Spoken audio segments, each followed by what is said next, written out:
Recording, and we're live. Thank you, Caitlin.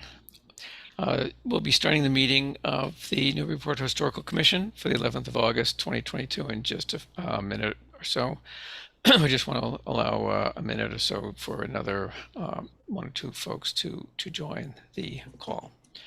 So we will formally and officially start for just a few moments.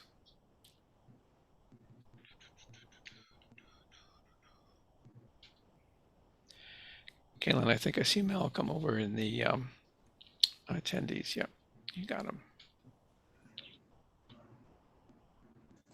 Oh, there he is. Good. So we're just missing. Yep, so we're just missing our new member at the moment, but you have enough to start your meeting if you'd like. Yep. Go ahead. Okay. Well, I'll talk slowly because there's a discussion that I really want Beth to hear about how we do some of these decisions. Anyway, okay, so we'll officially call this virtual meeting of the Newburyport Historical Commission to order for the 11th of August, 2022. Please be aware, like other such meetings, this meeting is being recorded. Excuse me. I don't expect to have any public hearings tonight, but so only commissioners will have the audio enabled, and of course, whoever the applicant will be able to speak during the time they make their presentation or any Q&A and that sort of thing. If we do, for some reason, have a public hearing, I'll explain what the procedure is for that, but there really isn't any point in going through that now anyway. Let's see. So I'll do a quick roll call. Andrew Bernhardt. Here. Okay. Now, Mr. Biff, what was his name? Biff Bouse or Boos? He's not here yet, right? No, I am here. Oh, you are? Yes. Oh, there you are. You did join. Now, Biff, what's the correct pronunciation of your name? Bouse, like Bouse. Okay. Like an old house. Very good, appropriate. Malcolm Carnwath, I saw you there. Malcolm, are you able to talk to us? You got to unmute yourself. Looks like you're muted on your end. Okay, well, Malcolm is doing that. Christopher Fay, I heard you earlier. I'm here. Yep, and the chair, Glenn Richards, is here. Absent are Mr. Mark Sandrone and Mr. Joe Morgan. Let's see if we can. So Malcolm, can you unmute? Oh, he just disappeared. Hang on a second. Oh, we just barely make a quorum without him, but let's see if we can get. Oh, and now he's back as an attendee. Caitlin, can you see if you can get Malcolm in as a panelist again? Yep, we'll do that right now. Thanks. Okay, while she's bringing, okay, Malcolm, can you hear me? If you can hear me and you can unmute yourself, can we hear from you? Just to check that we can hear you okay? Looks like you've got to enable audio or something. Well, anyway, while Malcolm is wrestling with that little technical problem, the first order that I wanted to get to before the formal meeting was to welcome a new member, and that's Biff Bouse. And I asked Biff if he'd be kind enough to say a few words about himself by way of introduction, and he said he'd be happy to do that, or at least be willing to do it, if not happy. So Biff, you want to tell us a little bit about yourself? Because I think I speak for just about all of us that we know virtually nothing about you. Well, that's probably good. No, it's all lies, whatever you have heard. My name is Biff Bouse. I'm living on Iona Street, tucked behind High Street. People don't know quite where to place it. I moved here 4 years ago from the Bay Area, California. But prior to that, I lived in Oregon. Prior to that, I lived in Nebraska. Prior to that, I lived in Massachusetts, in Oregon, and California, and Nebraska. I've moved around quite a bit. Originally from Nebraska. My wife's family is from out this way. My current job enabled me to move anywhere since I work with a global team, all remotely anyways. So 4 years ago, they allowed me to work remotely, and we chose, it was either between Hawaii or Newburyport. So obviously, Massachusetts we came, and the main reason we chose to move here was for for me, the main draw was the historical architecture of the town, and when I learned about what urban planning did, and what they did to stop urban renewal from happening in this town, and having gone to school for that, I never learned it, and I was quite shocked that the story of Newburyport, I think, should be known at least across this country, if not the world, for what has happened. I mean, I'm sure all of you have seen the Measure for Change, and I watched that video before I moved here, and it was just like, wow, this is amazing. I want to be a part of this, and seeing what the results laid fruit to what we're living in now is pretty amazing to see. So yeah, I went to school for urban design and urban planning and architecture at Vassar College, and then did an urban design program at Harvard Graduate School of Design. When I left school, I looked for urban planning jobs, didn't get into them. A lot of them were asking for this new thing called CAD, and I didn't know anything about it. And I'd learned more the traditional route, and then found myself working for a television station because it seemed creative, at least, and that propelled me into a whole life. That's where I met my wife, and we moved around the country a lot.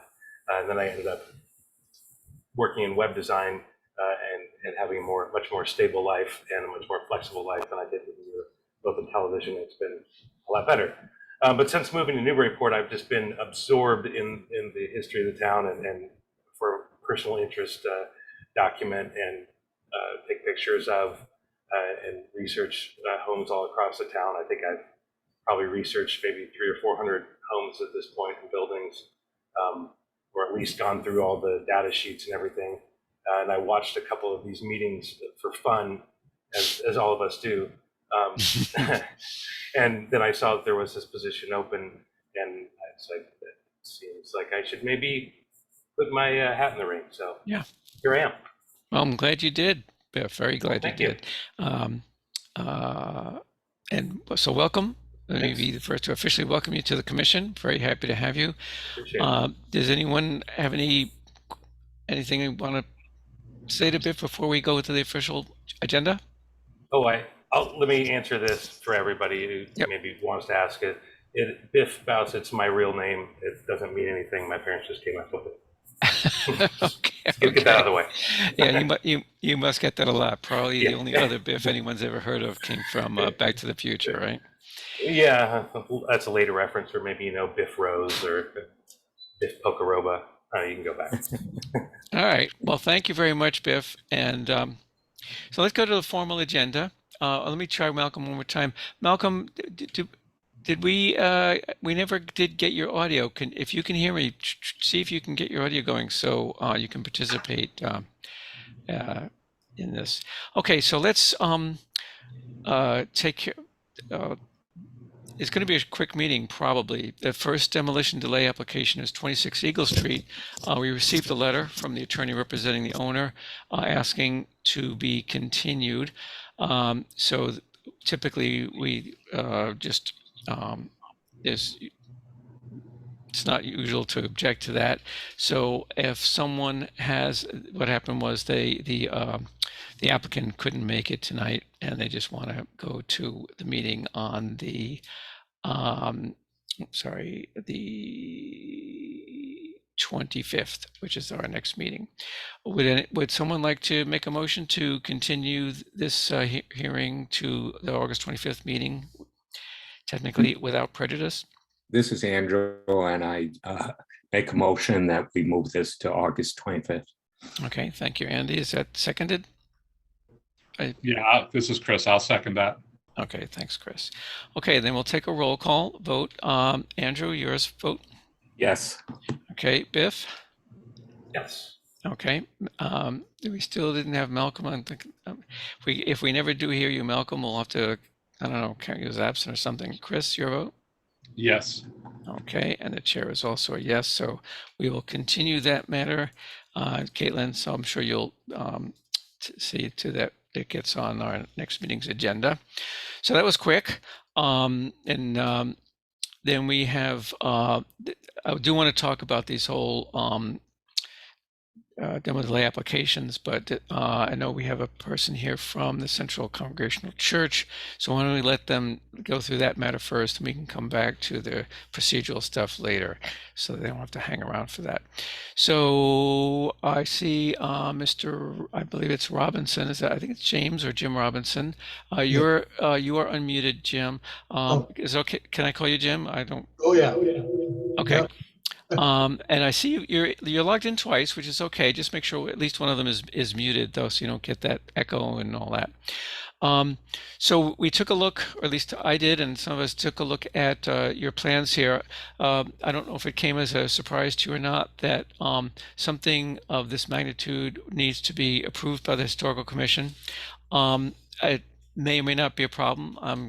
Well, I don't want to bias the whole group, but typically well, why don't you tell us exactly what's going on? It looks, as best I can see, that you're basically doing a roof repair or recladding with essentially the same or very similar materials. So why don't you explain what exactly is going on? Okay. Can you hear me? Yes, we can. Well, it seems like I'm really loud. Yeah, and there's a little bit of a feedback echo thing going on, so I'm not sure if you've got more than one device there. Make sure disable audio on one of them or something. Okay, I'll just go. I wonder if there's anything. Oh, wait a minute. Is there something I can do on my end? Or is it? All right, Jim, this is Caitlin from the planning office. Do you have more than one device going at your home Wait a next to you? Here, wait a minute. I have a cell phone open. Could that Well, do you probably would want to just log out of that and just be logged in once, because I think you're getting some feedback. Oh. Maybe.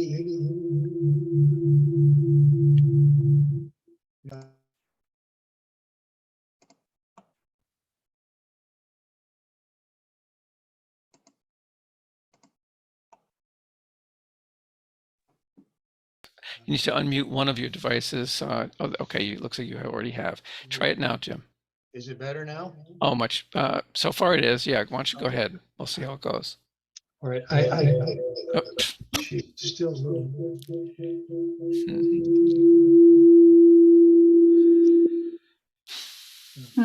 I see you logged in 3 times here on our attendee list. Can you unlock me?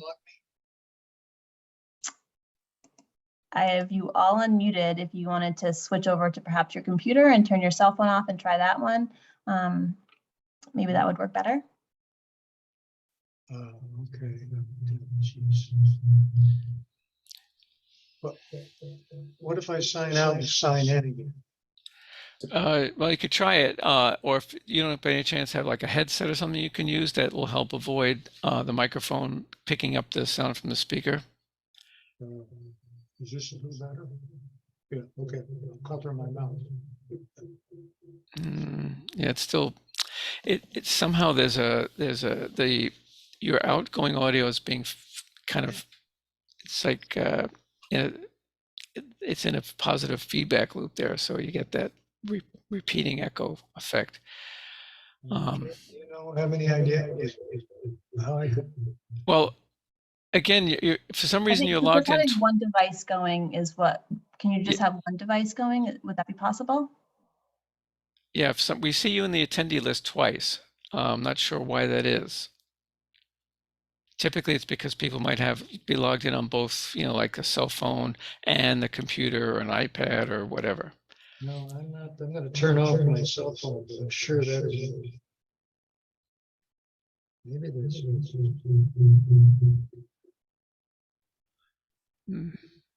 Okay, it's on.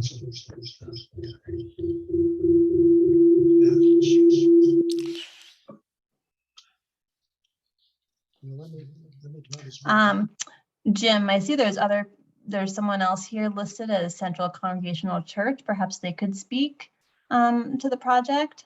They're now unmuted. Hello.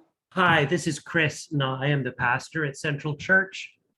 I'm Hi there, how are sorry you? that Jim is running into technical problems. He has much more knowledge and expertise on this topic than I do, but I can certainly present some overview of why we are making this request, just to, move things forward, if that's helpful.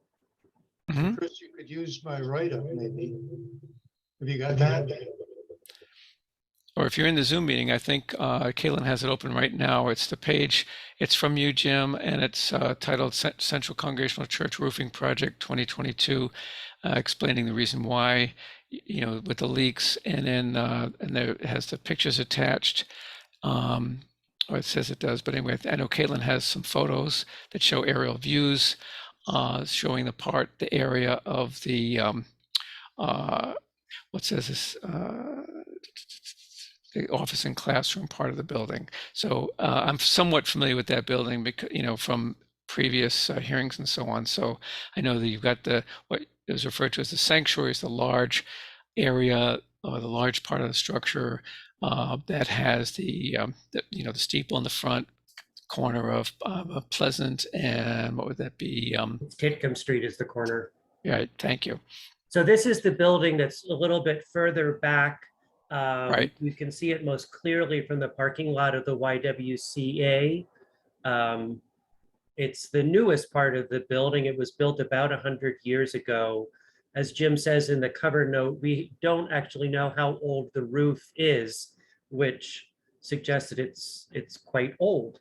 And over the last 6 months or so, we've had some leak problems, some of them quite severe, that have damaged, ceiling tiles inside some of our upstairs Sunday school classroom spaces. We thought that we had addressed the issue by having a company just do a very small patch. And then we had another storm and we had even more leaking than ever before. So we think that our best bet to be able to avoid future leaks and any further damage to the interior or to the roof itself is just to replace this shingled portion of the roof that you can see in the photograph that's on the screen, now highlighted in green.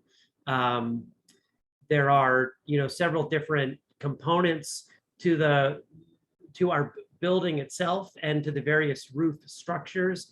And what we are looking at and asking for approval to replace is just those faces that you see highlighted in green and circled on the screen.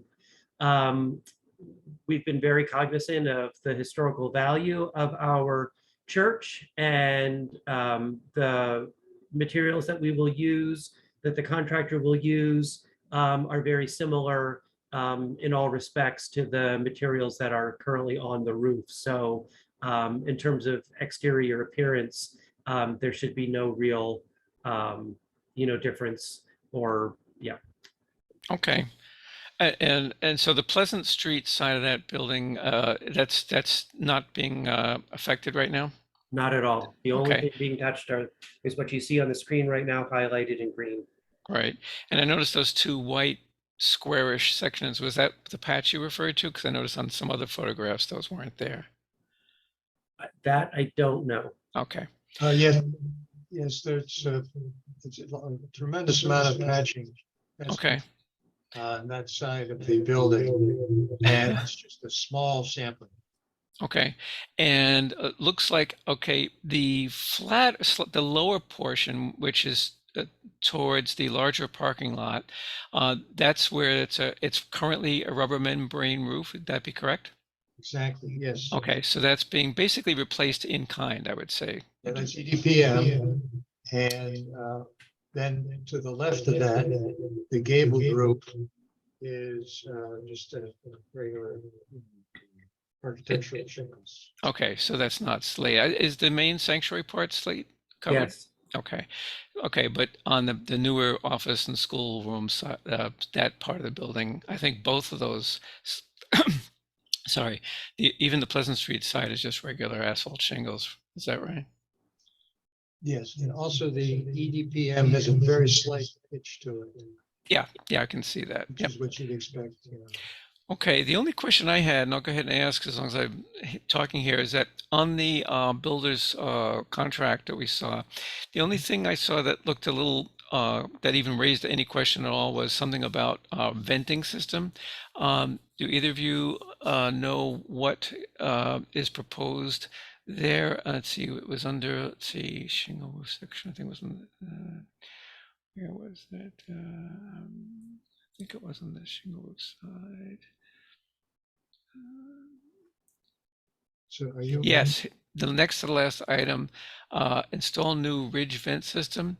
And we would just wanted to know what effect, if any, that might have on the actual ridge of the roof. Which one is that? Okay, it's on his contract. He has additional information, shingle roof section, all the way down next to the last item on the bottom is install new ridge vent system. It's right after install new GAF timberline, blah, blah, blah, architectural shingles. Yeah, that's where the two gables come together. Right, and I know So it we want is. to make sure that's a good, solid connection with no leaks. Mm-hmm.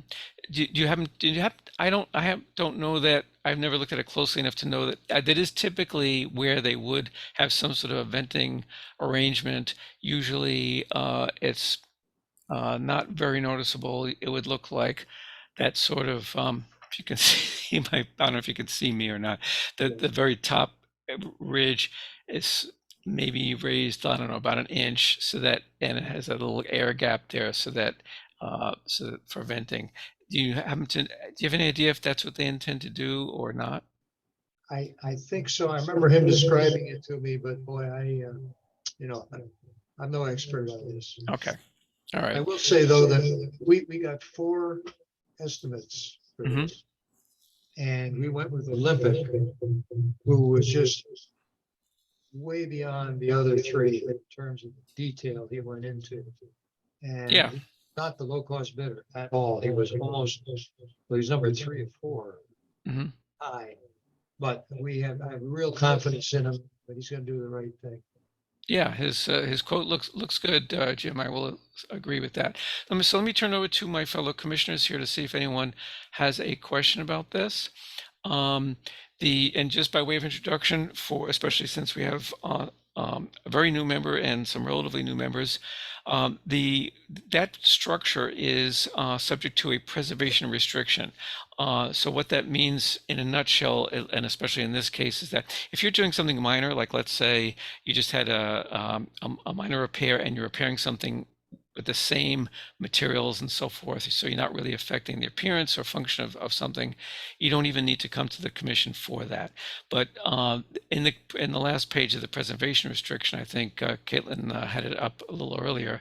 At the end, there's a page that kind of summarizes what is considered a more major thing, that where you do need to come in for something to be reviewed and given the okay by the historical commission. So this, where you're recladding a large section of the roof, this falls into that category. Yeah. So typically these things are where you're, quote, repairing or replacing in kind.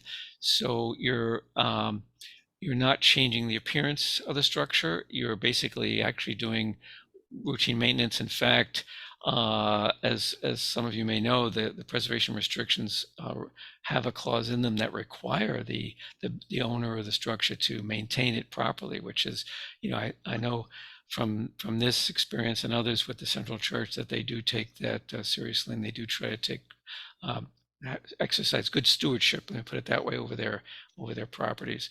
So having said that, does anyone on the board have a question or concern or anything for the folks at Central?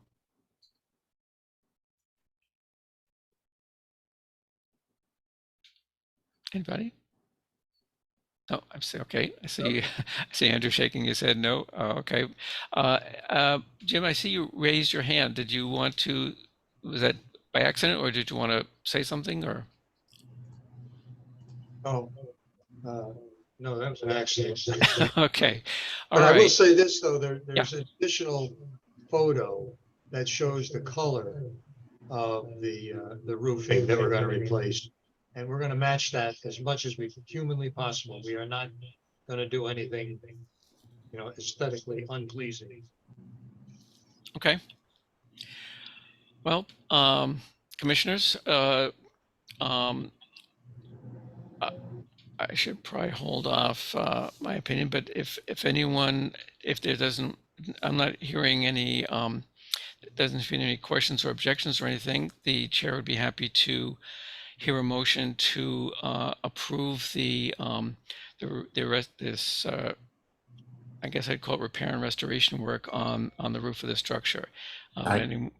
This is Andrew, and I move that we approve the restoration of the structure. Okay, is there a second for that? This Biff, I'll second that. Okay, thank you, Andy, Andrew and Biff. Okay, so let's go around for a vote. Andrew? Yes. Okay. Biff? Yes. Okay, so hold on a second, just recording this.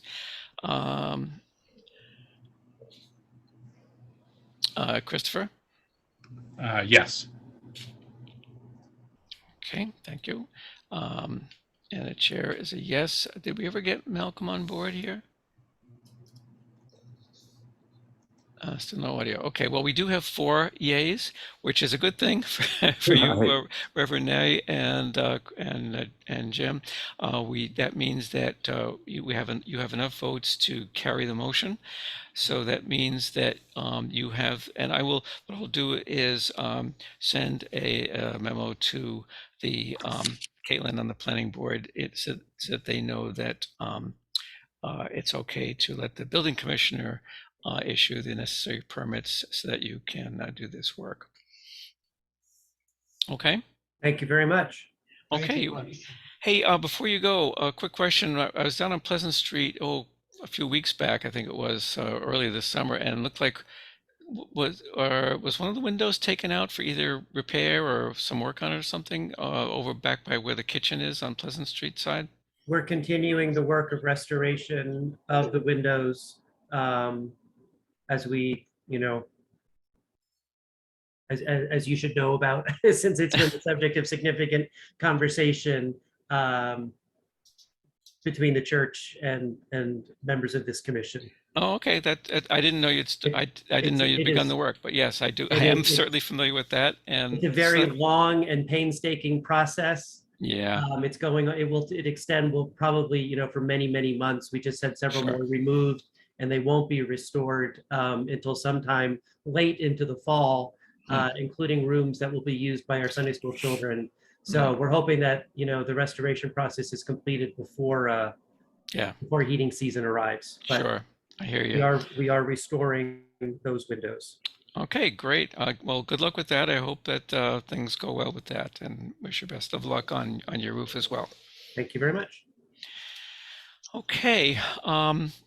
Also on the agenda was that item was carried forward from our last meeting for 37.5 Forrester Street. That's the Forrester Street Professional Building. I think it was formerly a school. At any rate, it's going to be continued again.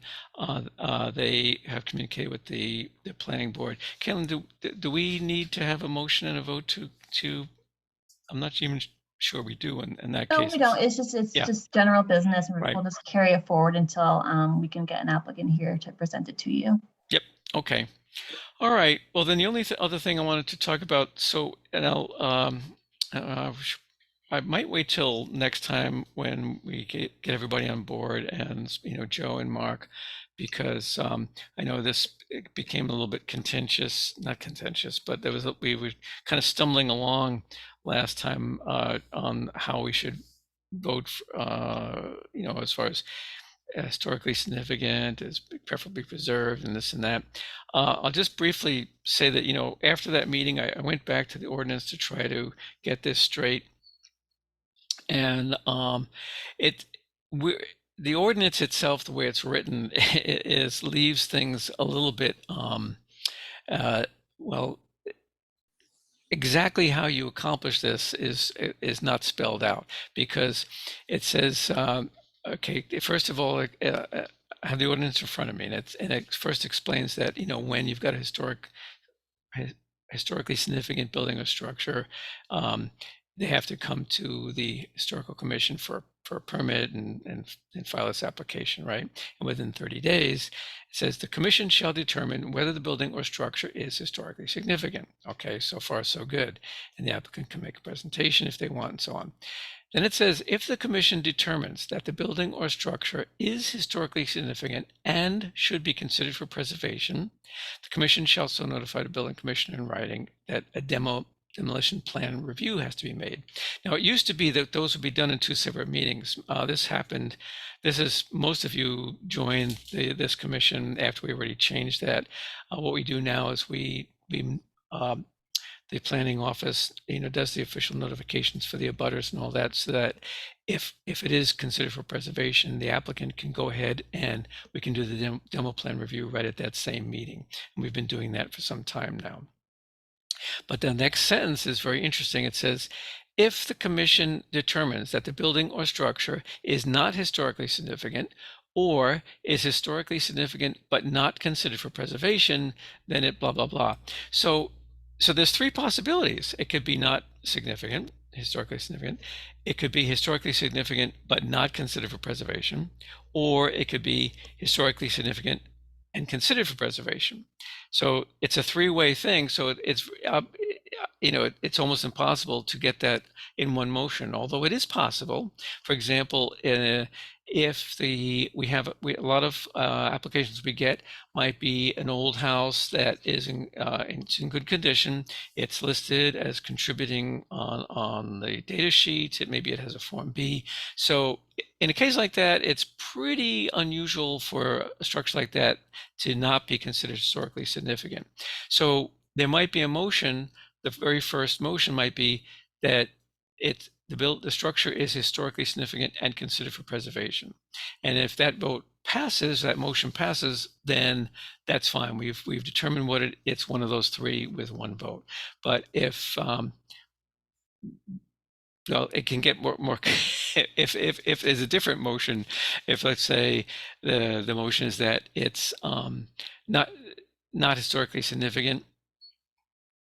Actually, if the first vote, that's another option, is the first vote can be the structure is not historically significant. And if that is approved or passes, then that's the end of the discussion, because that releases it from requirements for, you know, a demo plan review and all that. So it's a little complex, but you know, I just want to get us all on the same page, and we'll review this briefly again when we're all fully together. I guess people are on vacation and so on, but that's really all I want to say about that for tonight. Does anyone want to ask a question about that? Or if not, we can. Well, it's Andrew. I just had an uncomfort on the last meeting, because if someone comes in with a proposal to make a minor change, I mean, there's a tendency, you know, I kind of felt like that kind of like swayed our historical reference, you know, to the property. And I guess when you said, someone said that, you know, this pretty much gives somebody a free ride when we say something is not historically significant to do whatever they want 4 or 5 months from now. So that's where I got a little uneasy. Yeah, 2 things on that. I did get corrected on that. There were some changes that they couldn't just totally demolish the building. I was wrong about that, but it does bypass the review of the plans and so forth. So I think I understand what you're trying to say, and I might rephrase it.